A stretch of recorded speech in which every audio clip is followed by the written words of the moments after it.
You're now watching Showbiz Now, your daily showbiz update. Muli na naman ngang pinag-uusapan ngayon ng di umano ay paghingi ng tulong ni Danielle Padilla sa common friend nila ni Catherine Bernardo, kung saan ay humihingi nga daw ng tulong ang aktor para magkabalikan sila ng aktres. Ang tanong, sino kayang common friends ang nilalapitan ngayon ni Danielle Padilla para muli ay makalapit kay Catherine Bernardo? After ng nasabing mga event ay may communication pa ba itong si Catherine at itong si Danielle Padilla? Sa naging update nga ni Christy Fermin, doon ay ibinahagi niya na di umano ay humihingi nga ng tulong itong si Danielle Padilla para muli ay makipagbalikan kay Catherine Bernardo. Sa naging ulat ng kami.net.ph, Christy na balitaang nagpapatulong umano si Danielle sa mga kaibigan na ma-win back si Catherine. Yan nga ang kanyang naging pahayag at naging bahagi sa kanyang YouTube channel. Ito rin po ang pinakamatinding kwento na nakarating sa amin. Parang si Danielle Padilla ay nakikiusap sa kanilang common friends. Hindi pa po namin iisa-isahin kung sino-sino yung mga katropa nila. Nilalapitan ni Danielle Padilla para pakiusapan, baka ma-win back pa niya si Catherine. Sa kabila nito, naniniwala umano si Christine na sakaling may katotohanan ito, maaaring nakikinig lamang ang mga malalapit nilang kaibigan na nalapitan ni Danielle, subalit hindi na raw para mamagitan pa sa desisyon ng dalawa. Matatandaang sa kabila ng hiwalayan, nagawa pa ring magkasama ng Katniel sa ABS-CBN Christmas Special at sa Asia Artist Award.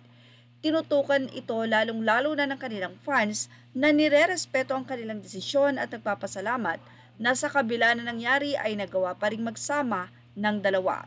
Si Danielle Padilla ay isang aktor and modelo sa Pilipinas. Anak siya ni Carlos Estrada at aktor na si Romel Padilla. Mas naging matunog nga ang pangalan ni Danielle nang pumasok sa publiko ang love team nila ni Catherine Bernardo na kanyang naging totoong kasintahan sa loob ng 11 na taon.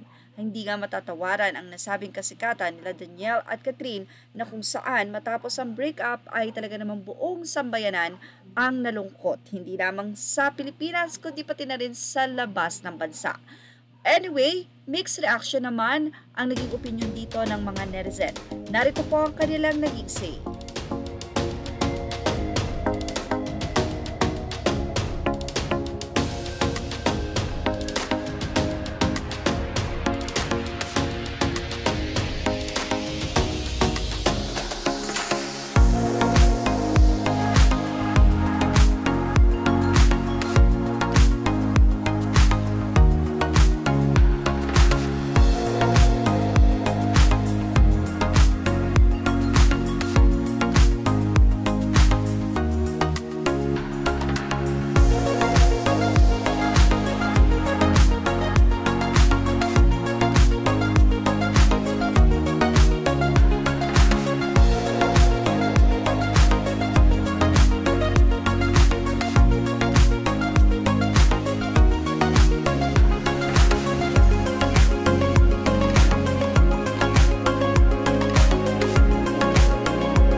At yan ang ating Showbiz Now update. Images are all credit to the rightful owners, and thank you for watching Showbiz Now.